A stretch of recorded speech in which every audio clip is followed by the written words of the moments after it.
Hello and welcome to this episode of Your Business in HD. My name is Jen Dice, physical therapist turned Pinterest marketing agency owner turned human design coach and marketing strategist today.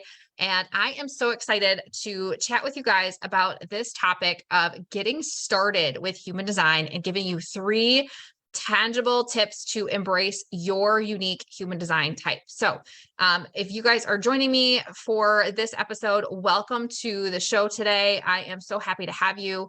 And this episode, I'm kind of bringing back and bringing into it a little more of just some getting started info, because if you are just now finding me, a lot of times the question that I get from everybody is, what is human design and how can I get started with it? So this episode is dedicated to just helping kind of go over some of the key points of what human design is, and then ways that you can actually really get started with it, get started leveraging it. So this topic was, and it was actually inspired not just by a few conversations that I've had recently with just other people in my network, just wanting to learn a little bit more about it, but also inspired with some of the clients that I've worked with, and helping you also not understand what it is and how you can use it, but how powerful it can be when you start applying it to your specific goals in your business and in your life. So the inspiration for this episode was really brought about by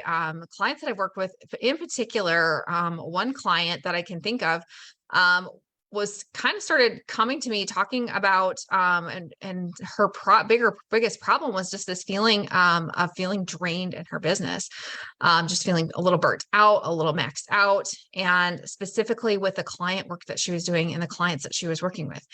And so this particular client was somebody who is, think along the lines of service provider, think along the lines of like website copy, some of those types of things, some of the actual like services. And for myself, I really resonate with this type of a client as well, because if you're in the service industry, if you're doing service provider work, you're doing the actual client done for you work, it can be something where you really have to watch where your strengths are, where your energy is going, the clients that you're working with, because you can get burned out so quickly. And that was something that I did definitely learn in my days of running my Pinterest marketing company as that service provider, as that done for you person that was really trying to do all of the work for the clients that I was seeing, that I was working with. And so this particular client, like, she also, beyond being the service provider in her business, she had kiddos at home that she was working on homeschooling.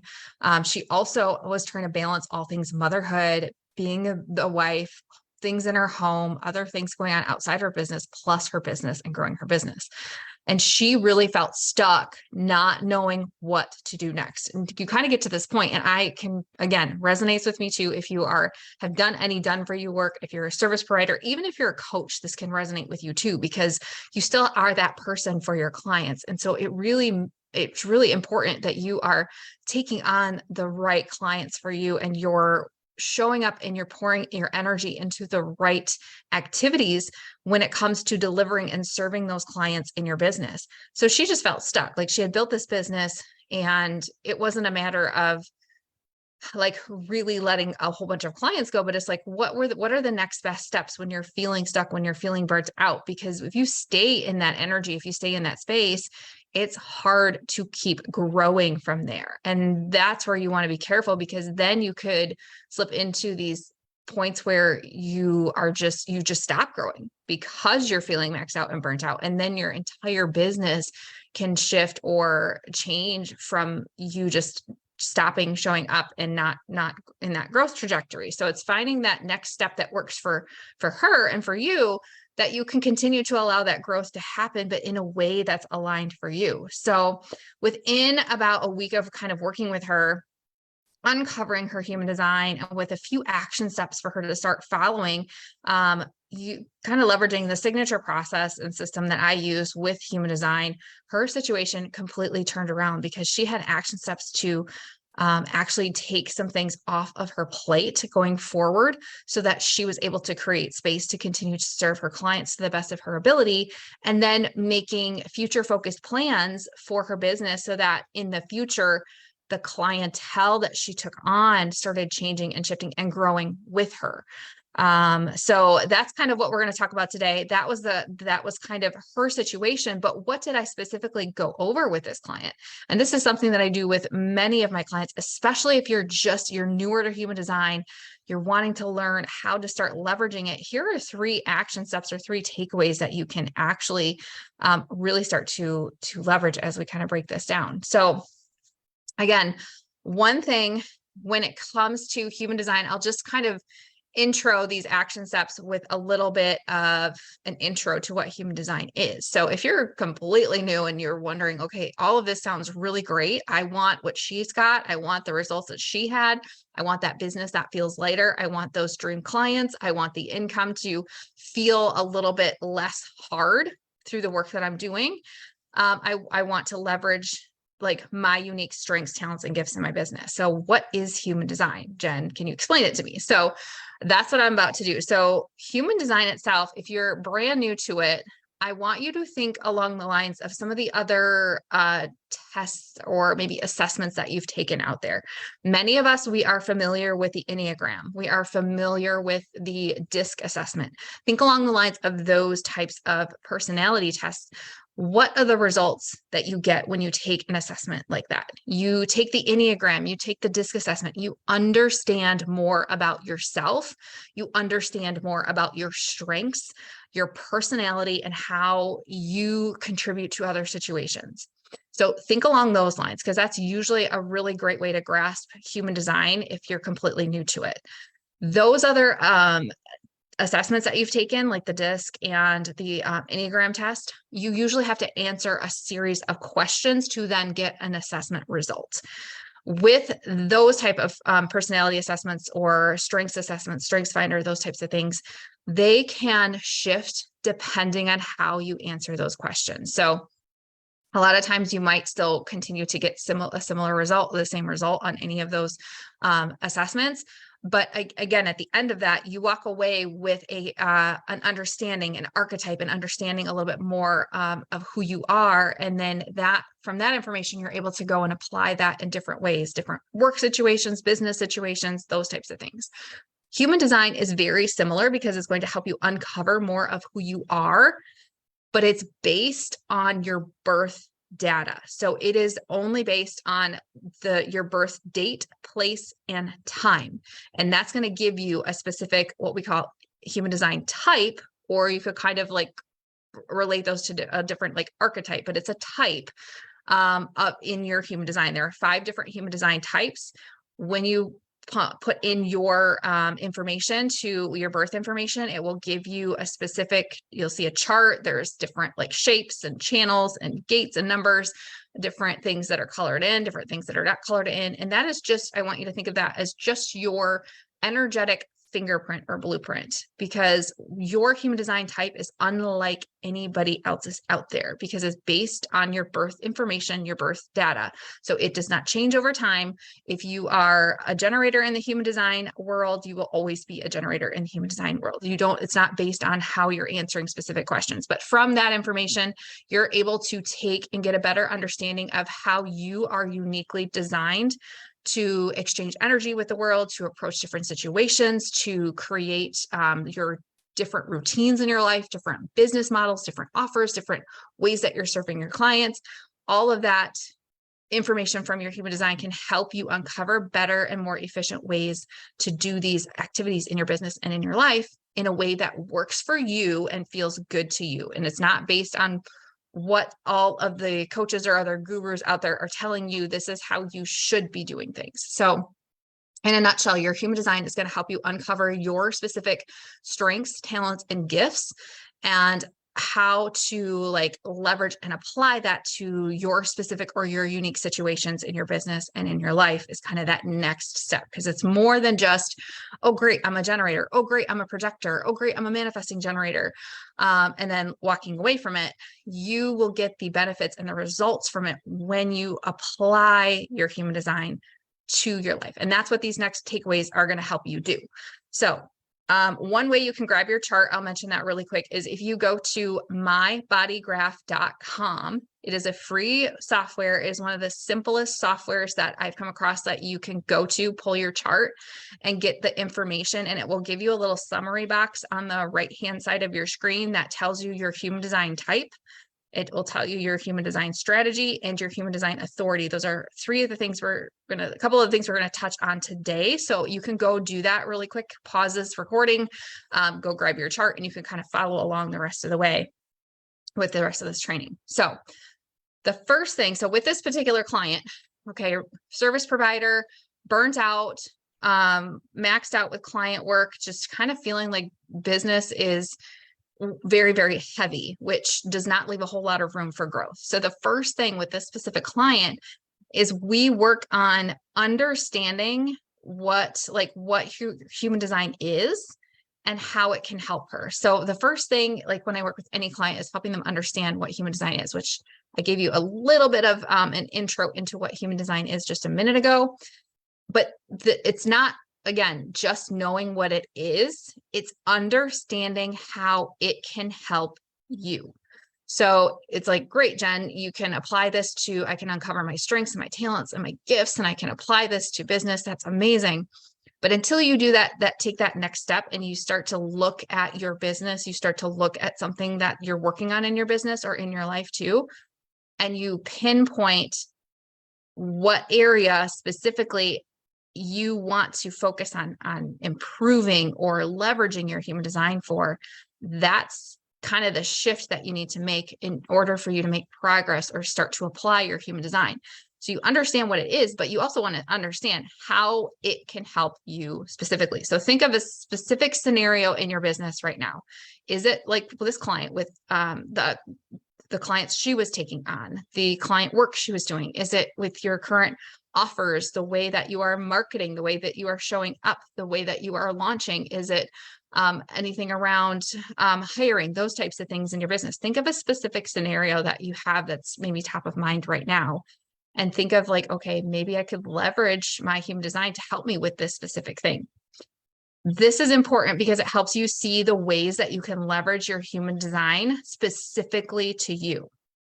Because I'm not here to tell you how, I'm here to help guide you and how you can apply your human design, but it has to come from you, what's most important to you to leverage that human design. So it's kind of like setting an end destination on a map.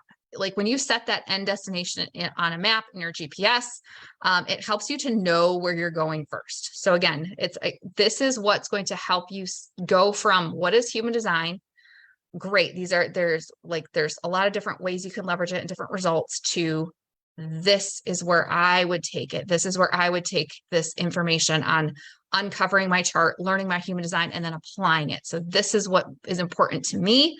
This is where I'm going. This is my location, my destination on a map. It's important because as a business owner, you aren't going into your months or your quarters without setting goals. You aren't going into activities in your business without having a reason why you're doing things. You're not creating content without having a plan in place. You're not setting up your marketing without having this end destination in place or this goal in place.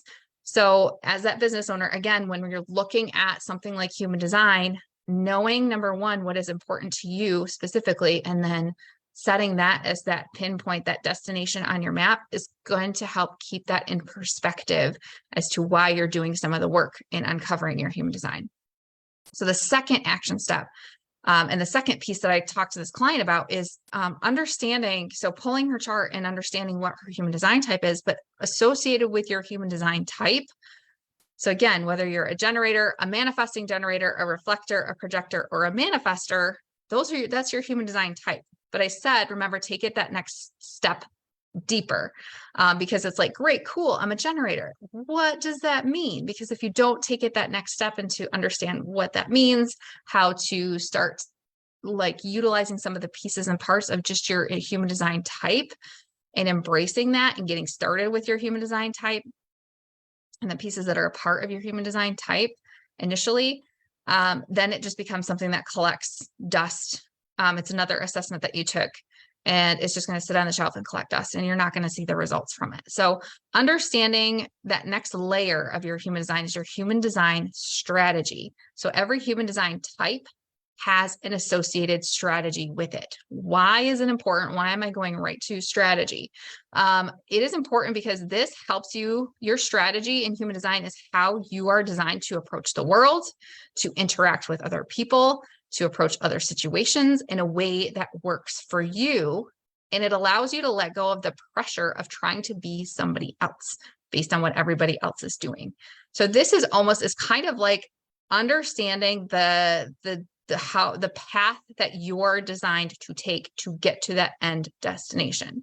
So one human design type that is different from you, maybe you're heading in a similar destination, but they're designed to take a different route than you are. So this is kind of how you can kind of map out the path of how you're going to get there, and understanding how you're designed through your strategy to approach things is, number one, it's going to give you permission to let go of who you think you're supposed to be and step into who you're designed to be, and keep you in your lane on the path to get to that destination. So whether it is working on creating an offer that truly lights you up and is aligned to you and is effortless to serve and show up and sell to your audience, maybe that's the end destination for you. For this particular client, it was having a business that felt lighter and serving more of her ideal soulmate clients for her. What is that end destination? Your strategy is going to help you understand and figure out the path or the ways that you're going to take to get there. And the third thing to understanding your human design is understanding your human design authority. That will also be on that summary for that free software that I gave you a few minutes ago. That human design authority, this is important because it helps you make decisions from an aligned place. So many of us are conditioned to say yes, yes, yes, yes, yes, to please other people or to not let them down, or to, we are conditioned in a certain way to say yes to all of the things.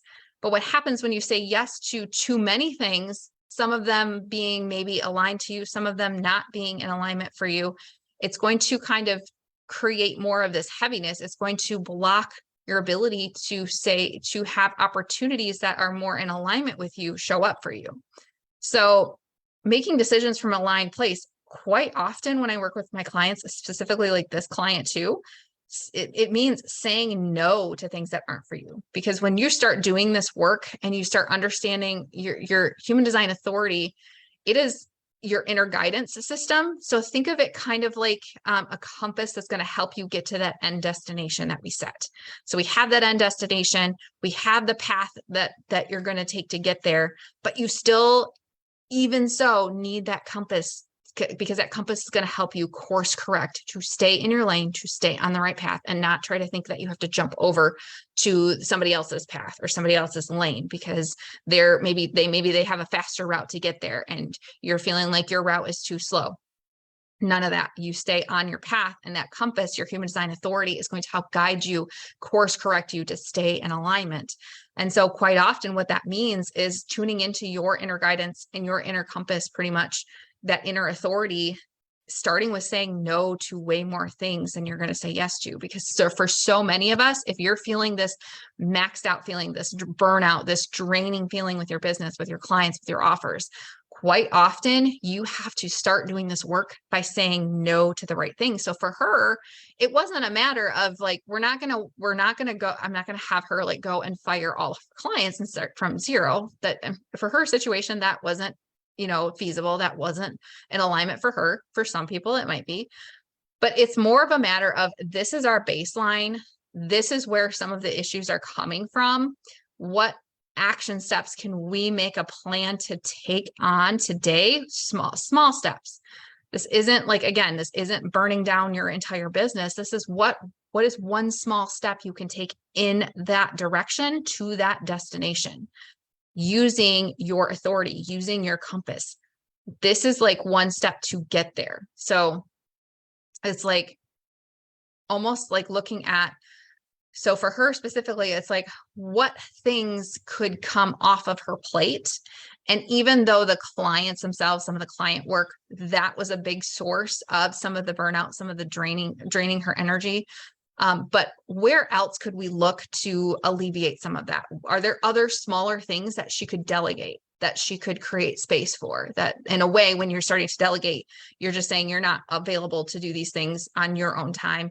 Your time is more important and more precious to you. So you're going to delegate some of these other tasks, which is going to free up your time. And when you free up your time, when you free up your space, when you release some of that pressure to feel like you have to do all of the things, that's going to create more space for you for more of the right things to come your way. And then it was about looking at ways that we could shift how her clients were, like the clients she was taking, the different ways she was serving the clients, the different clients she was going to sign in the future. It's kind of reestablishing those standards and saying, okay, this is where I'm at. This is what I want. This is my end destination. This is where I want to go. We kind of understand the path that we're going to take to get there, but what is the next right step? So instead of really making dramatic changes to the clients she had now, it's what can we shift and change about the clients that you're going to take in the future? What can we shift and change about the proposals that you're sending out, the way that you're delivering to those clients, the access that those clients have to you? Again, so that comes back to the packages and the offers, the ways that she's delivering and serving, and figuring out a way that feels a little lighter to her, and not just the offer itself, but then also almost like you're almost up leveling yourself in a way when you're doing this work, so that you are no longer available for the current situation that you have. And when you're no longer available for the current situation that you have, your only course of action is to take steps towards that end destination, towards that up level, towards those clients that are a better match for you energetically, for the work and the packages and the proposals and the income and the pricing that is a better energetic match for you. But it's not something that always happens overnight. It's just a matter of when you dive into some of this work and start doing some of these small incremental steps through the lens of your human design, those micro actions, those small steps that you take today is what's going to create that bigger change and that bigger shift in your business tomorrow. So for her, again, that was kind of what we were touching on today, is just these are ways that you can really get started with your human design. And these are just 3 ways that you can get started to embrace your human design type. So again, it's not just about what is human design. Let me grab my chart. Oh, cool. I'm a manifesting generator. Cool. I'm a manifestor. Awesome. I'm a projector. And then just kind of leaving it at that. It's like, okay, what does that mean? What is important to you to start shifting in your business? So it's looking at that. Where do you want to go? What is your end destination? What do you desire for the clients that you serve to look like, for the offers that you have, for the time that you have outside of your business, for the mornings that you have around your business, for your days? Like, what do you desire for your work? And it's kind of co-creating from that place of what you desire, setting that end destination, and then reverse engineering it from there through the lens of your human design and bringing that in as a tool to help you get there. So I hope this training was helpful for you guys. I love talking ways that you can truly like leverage the power of your human design to change the trajectory of your business and your life. But if this training brought up more questions than answers, and you're like, okay, what you gave me a whole lot of great value. How can I get started? What is one tangible way to get started? Click the link that comes with this video training or with this training in the notes below. And that is going to give you actionable steps to get started with your human design and to begin to apply it to your unique specific situation, your destination, your life, your business, and what is most important to you right now. And if you grab that below, make sure if you've got questions, you can hit reply to any email that I send you. If you've got a question on your specific situation and how to leverage your human design, hit reply and ask that question. I am on the other side of those emails and I am happy to answer. So thank you guys again so much for joining me. I am so happy to have you here on this show today or listening in today. But I will catch you guys next time on the next episode of Your Business in HD. All right. Bye, everyone.